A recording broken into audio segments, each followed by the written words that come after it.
Okay, I'm mixing it up on squats a little bit now.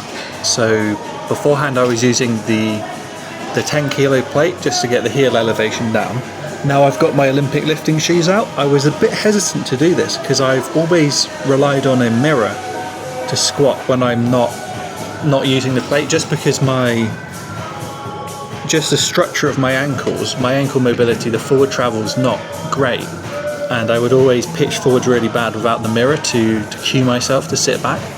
I've managed to do that though, just through squatting on the plate has actually taught me to use my quads but also keep my weight back from collapsing forwards, which is pretty cool now. So you'll see I did this first set using a mirror, and I found the mirror is actually throwing me off because it's not in line with the rack, which is really annoying.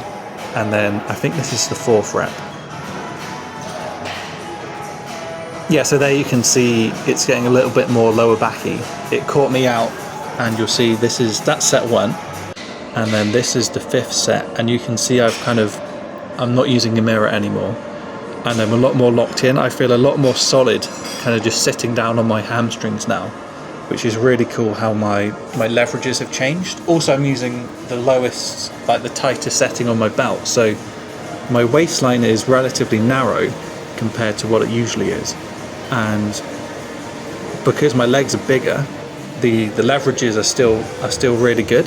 So you can see here I'm kind of just really compact at the bottom, and my heels aren't quite as elevated as when I'm stood on the 10 kilo plate, and my stance it's a narrow stance still, but it's maybe 4 to 5 inches wider than stood on the plate, which has been really good for a bit of novelty, because the plat squats, I'm just calling them plat squats, on a plate were getting quite stale, and this slight change has really helped. So there you see that's the 4th, and then this is the 5th. I'm kind of sitting back onto my hamstrings, that's my cue, and then just focusing on the glutes, because the quads are going to get involved no matter what, and you can see that looked a lot more robust because I'm expecting the quad failure and then the subsequent kind of lower back extension to compensate. So yeah, that's feeling a lot more compact just from this session, and I can feel my adductors too, because they weren't getting recruited very much at all with such a narrow stance. Now it's slightly wider, I'm getting those involved, so I feel more glute and adductor. So I do think the potential for that style of squats going up. These are my stiff leg deadlifts, just 140. I did 10, 9, then 8. That was it. I didn't want to do, this is a second set of 9. And yeah, I was just fucked. So obviously I've added a deadlift today in. I didn't record that, the first one, because it was really just run-of-the-mill, boring. And yeah, I've added that one in.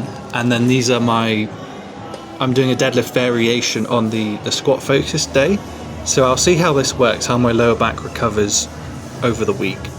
I will say doing a deadlift focused day, so I'll record that workout next time I do it, has made my knees feel a lot fresher again. I think that was the break I needed, because I was just doing like hammering the plat squats. So yeah, I've got a lot more potential now to ramp up again.